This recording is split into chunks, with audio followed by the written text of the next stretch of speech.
வணக்கம் உறவுகள் நண்பர் தமிழ் சொந்தங்களா எப்படி இருக்கிறீங்க? நல்லா இருப்பீங்க நான் நினைக்கிறேன். நானும் அதே போல் தேவனுடைய சுத்த கிருபையால நல்லா இருக்கிறேன். காலையிலேயே சபையாரோடு கூடி ஜெபிச்சு போட்டு எங்களுடைய விடிய வேலை இடத்துக்கு வந்து நல்லபடியாக வேலையை ஆரம்பிச்சிட்டேன். வேலையை ஆரம்பித்து எல்லாம் ஆயத்தப்படுத்தி வச்சுட்டு இதில் ஒரு சின்ன ஒரு வீடியோ பதிவு வச்சுட்டு போகும்போது வந்தேன்.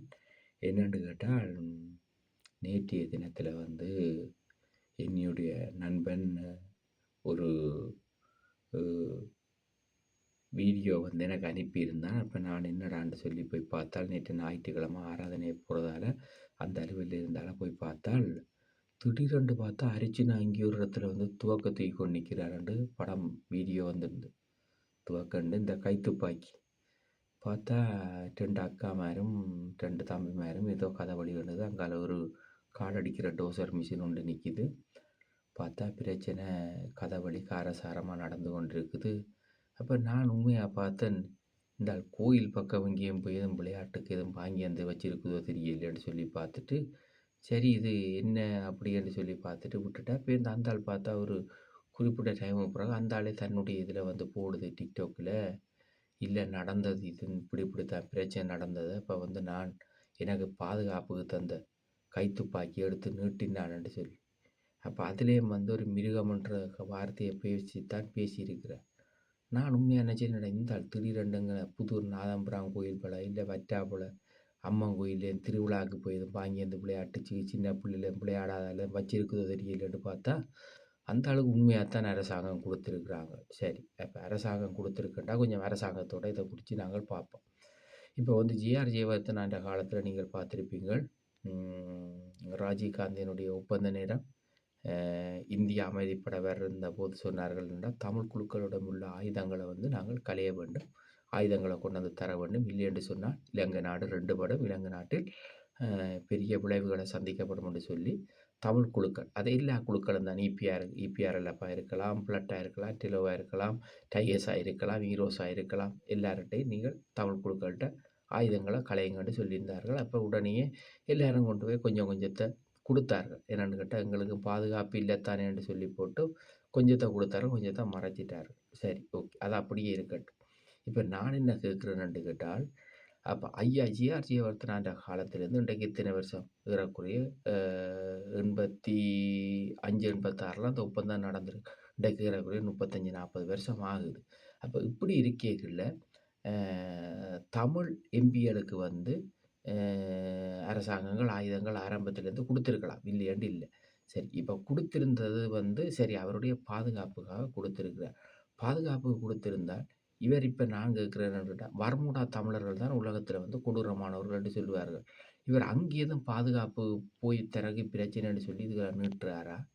இல்லது வந்து இவரை தெரிவு செய்த மக்கள் வந்து இவர் ஒரு அரசியல் பிரமுகராய் மக்களுக்காக இன்று வரைக்கும் என்ன செய்திருக்கிறார்? இவர் எதற்காக இப்படி நடந்து கொண்டிருக்கிறார்? இது இவருடைய தனிப்பட்ட காணி விடயம். சரி, காணி விடயமாக இருந்தால் அவர் என்ன செய்திருக்கணும்?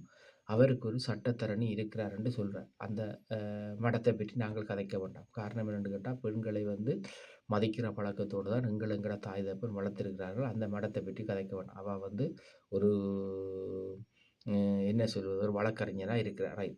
இவர்கள் 2 பேரும் அந்த இடத்துக்கு போகும்பொழுது, இவர்களுக்கு இப்படி ஒரு பிரச்சனை வரும்பொழுது, இவர்கள் என்ன செய்கிறார்கள்? போலீஸ் அதிகாரிகளோடு டெலிஃபோனில் பேசியிருக்கிறார்கள். சரி, அவர்கள் வருவரைக்கும் இவர்கள் காத்திருக்கலாம். இல்லை என்று சொன்னால் அந்த இடத்திலிருந்து இவர்கள் வெளியேறி இருக்கலாம். இப்போ ஒரு சின்ன ஒரு விடயம் என்று சொல்லுகிறேன்.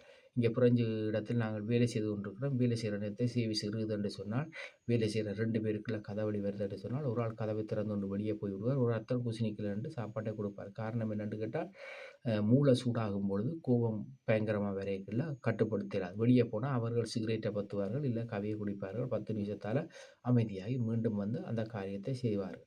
சரி, அப்படி இருக்கும் பொழுது இந்த பாராளுமன்ற அர்ச்சுனா ராமநாதன் அவர்கள் அந்த இடத்திலே இருந்து அவர்கள் வந்து பாமர மக்களாக இருந்திருக்கலாம். அவர்களுக்கு இவரை விட படிப்பு குறைவாக கூட இருக்கலாம். தவறாக நினைத்துக் கொள்ளாதீர்கள்.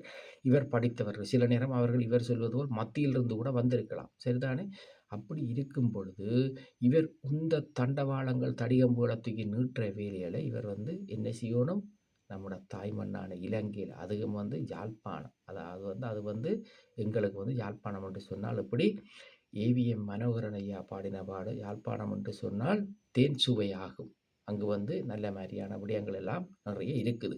படிப்பிலும் சரி, அரசாங்க உத்தியோகத்திலும் சரி, போராட்டத்திலும் சரி, எல்லா இடத்திலும் எல்லா பங்களிப்பையும் கொடுத்த ஒரு மண் தான் இலங்கையில இருக்கிற யாழ்ப்பாணம். அதேபோல இப்ப நாங்கள் வருவோம். ஐயா நாங்கள் வன்னிதான் ஐயா, வடிவா கேட்டுக்கொள்ளுங்க.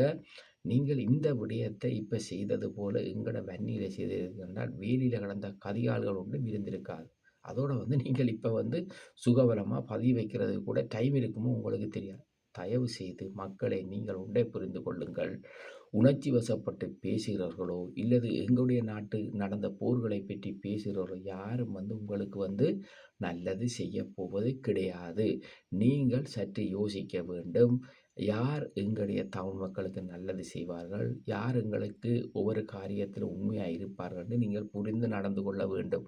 நீங்கள் நினைக்கிறீர்கள் சிலர் உணர்ச்சி வசப்பட்டு சட்டங்களுக்கு எதிராக பேசுகிறவர்களும், போராட்டத்தை எடுத்து வைத்துக்கொண்டு பேசுகிறவர்களும் எங்களுக்கு எல்லாத்தையுமே மீட்டு தரப்போறார் என்று நினைத்து, நீங்கள் இங்கு இருக்கிறவர்களும் பணம் அனுப்பி, அங்கு இருக்கிறவர்களும் நீங்கள் வாக்குகள் போட்டு ஒவ்வொருத்தரை உருவாக்கி விட்டுட்டு, இன்றைக்கு நீங்கள் தான் துன்பப்படுகிறீர்கள்.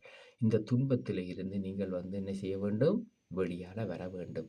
இப்ப நாங்கள் அரசியல் விடயத்துக்குள்ள ஒரு சின்ன ஒரு காரியத்தை சொல்லுவோம். இன்றைக்கு என்னுடைய வயதிலிருந்து இவ்வளவு காலத்துக்கு எந்த ஒரு அரசியல் எம்பியும் வந்து எந்த ஒரு தமிழ் மக்களுக்காகவும் எந்த ஒரு தனிநபருக்காகவும் துவக்கு காட்டினதை நான் என்னுடைய வயதுக்கு பார்த்ததில்லை. அப்படி பார்த்திருந்தால் நீங்கள் என்னுடைய ஃபேஸ்புக்கில் கமெண்ட்ல எழுதுங்க, யூடியூப்புக்கு வந்தால் யூடியூப்லேயே எழுதுங்க. சரிதானே? அப்போ நிறைய பிரச்சனைகள் அரசியல்வாதிகளால் நடந்திருக்குது, இல்லையன்ட்டு இல்லை. ஆனால் இப்போ இவர் செய்த அளவுக்கு யாரேனும் எடுத்து நீட்டி இருக்கிறார்களா என்றால் நீட்டியதை நாங்கள் பார்த்ததில்லை. அப்படி யாரும் செய்ததை பார்த்ததில்லை. சரி, அது அவர் வந்து ஒரு நல்ல நிலைமைக்கு வர வேண்டும். அவருக்கும் கொஞ்சம் நான் நினைக்கிறேன் சரியான என்ன சொல்கிறது, அதிக ப்ரெஷராக இருக்கும் போல கிடக்குது அவருக்கு. அவர் பாவம் நல்ல ஒரு ஸ்விம்மிங் பூலில் போய் நல்லபடியாக குளித்து கிழித்து நல்ல ஐஸ் ஜூஸுகளை குடித்தாருன்னு சொன்னால் கொஞ்சம் ஆள் கொஞ்சம் கூலாகுவார். அது கொஞ்சம் கஷ்டம்தான். என்னென்னு கேட்டால் உடம்புல வருத்தத்தை விட தலையில் வருத்தம் வந்துட்டுன்னு சொன்னால் அதை கட்டுப்படுத்துறது சரியான கஷ்டம். அவருக்கு தலையில் தான் வருத்தம் இருக்குது. சரி, அதை மாற்றி அமைக்கிறதுக்கு எங்களுடைய இளம் சமுதாயம் ஊரில் இருக்கிறவர்கள் அவையில் பார்த்து கொள்ளுகிறோம். அது அப்படியே கடந்து போகட்டும். ஐயா பிக்குமார்களே வணக்கம். நீங்கள் ஒரு மத போதகராக இருக்கிறீர்கள், சரிதானே? உங்களுக்கு அரசாங்கம் 3 வேளை சாப்பாடு, இருக்க இடம், படுத்துறங்க நல்ல வசதி வாய்ப்பு எல்லாம் செய்து தந்திருக்கு. நீங்கள் என்னையா போய் இந்த அரிசிமா பருப்பு சீனியை கட்டி கொண்டு வர மாதிரி உதுகளை கட்டி கொண்டு வாரீர்கள். உதுகளை கட்டி கொண்டு வந்த நீங்கள் என்னத்துக்கு இந்த காசை நீங்கள் தேடுறீர்கள்? உங்களுக்கு புள்ளிகளும் இல்லை, குட்டிகளும் இல்லை, மனுஷியும் இல்லை. ஏன் உதுகளை தேடுறீர்கள்? அரசாங்கம் உங்களுக்கு கணக்கு பண்ணி சரியான முறையில் சட்டத்திட்டமாக எல்லாம் செய்யுதானே. அப்படி இருக்கேக்க நீங்கள் இந்த மாதிரியான வேலைகளை செய்து நாட்டை நாசம் பண்ணாமல் இப்போ இருக்கிற அரசாங்கத்துக்கு உங்களால் முடிஞ்சால் நல்லா வந்து நீங்களும் வந்து என்ன செய்யுங்க, ப்ரே பண்ணுங்க.